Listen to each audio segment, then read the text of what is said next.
Hey guys, so we're going to look at the subjunctive versus the indicative, doubt versus certainty. If you're wondering right away, what's the indicative? The indicative is pretty much everything that's not the subjunctive. So if you're maybe in Spanish 2 or Spanish 3 and you're learning the subjunctive for the first time, the indicative is everything probably that you've learned up until this point. So like when you learn the present tense in Spanish 1, that's the indicative. And then the subjunctive is probably what you've been learning recently. I'm going to show you some expressions in Spanish that require the subjunctive and some expressions that require the indicative or the regular present tense. It could be other tenses as well, but for now, we're focusing on the present tense subjunctive and the present tense indicative. Before we do that though, some of your teachers might teach you an acronym WEIRDO to help you remember when to use the subjunctive. The W is for wishes, the E is for emotion, the I is for impersonal expressions, the R is for requests, the D is for doubt, and the O is for ojalá. If it helps you to make it shorter, I've taken that acronym and kind of made it into just the word die, and that word covers all of the instances in which you're going to use the subjunctive.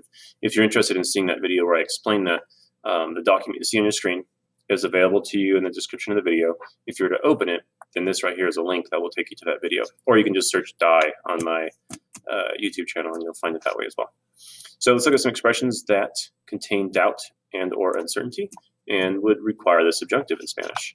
I'll just read the Spanish word. You can look at the English yourself. You got dudar, negar, no creer, no pensar, no estar seguro or segura, or seguro, seguras if it's, depending on who it is, it's sure. No cierto or not sure. No es seguro, no es verdad. Those are all basically mean the same thing.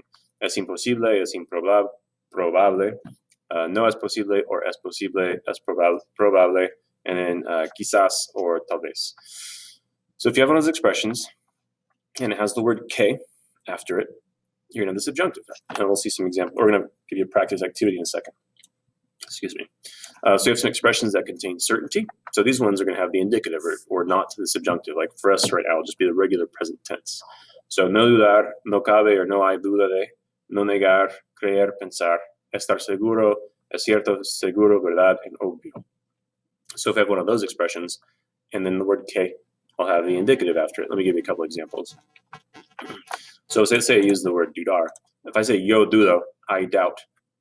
Obviously there's doubt there. So what comes after that is going to be the subjunctive. So if I say I doubt that you arrived to class or something like that.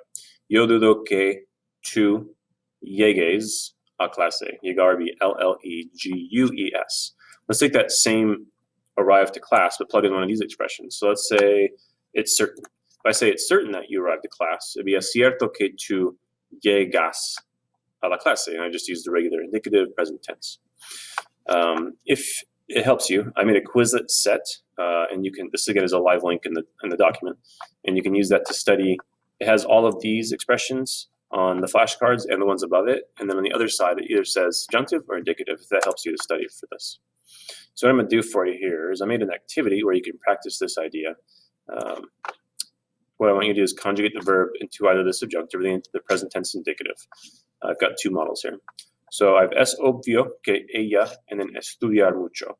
So estudiar is either going to be estudie with an E or estudia with an A, with an A. It's obvious does not contain doubt in that expression. So I'm going to use the indicative and just put estudia. Next sentence. Dudas que nosotros ir ahora. So you doubt that we go or we're going now. So you doubt obviously contains doubt. So I'll use the subjunctive, and here in the subjunctive goes to vayamos. If you need help with just the formation of the subjunctive, I'll drop a link in the description of the video where I kind of go over how to form it if you need that help still.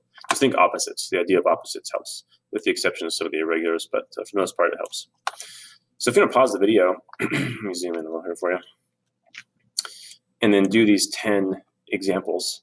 And then in about 3 seconds, I'll scroll down and show you the answers and explain each one to you and why it would be in the subjunctive or indicative. If it helps, open up that document and then you can reference it to help you decide between the subjunctive or indicative. So pause the video and then here come the answers.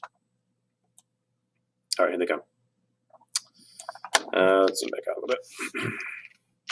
Okay, so we're looking for doubt or certainty. So let's go through them. Mi maestro no piensa que yo, and the answer's over here on the right, tenga la tarea. That's the subjunctive. To not think in Spanish generally implies doubt, so we'll have the subjunctive there. Quizás ella juegue al tenis. perhaps or maybe automatically implies doubt, so that's an easy one. And jugar vi juegue. I didn't mention this earlier, but the word quizás or tal vez does not have to have the K after it in the sentence. In fact, it's probably not normally going to have it there. Tres creen que yo hablo japonés. They believe that I speak Japanese. So creer que does not require the subjunctive, so just be hablo. Cuatro, es cierto que tú eres inteligente. It's certain that you are intelligent. There isn't any doubt there, so I'm using the indicative. Cinco, es probable, I have such a hard time with that word, que los maestros trabajen poco. It's probable. That one requires the subjunctive.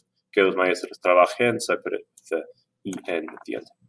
Estoy seguro de que mis padres están en la casa. I'm sure. I'm sure does not imply doubt. There is certainty there. So I'll use the indicative and it would be están. Siete, negamos que tú. We deny that. Requires the subjunctive. So it'll be hagas. Ocho, ella duda que el programa desarrolla rápidamente. She does not, oh, did I say no duda? She does not doubt. So that requires the indicative. Desarrolla. Nueve, pienso que mi amigo. Pienso que requires the indicative. So it'll be asiste. And then asistir means to attend, by the way. It looks like to assist, but it means attend. And then Diaz, no cierto que mi jefe. No cierto que requires the subjunctive, so venir in the subjunctive would be venga. Hopefully this helped. If you have questions or comments, drop them in the comment section. Otherwise, thanks for watching. And don't forget to check that link in the video description if you need help on the formation of the subjunctive. Hasta luego.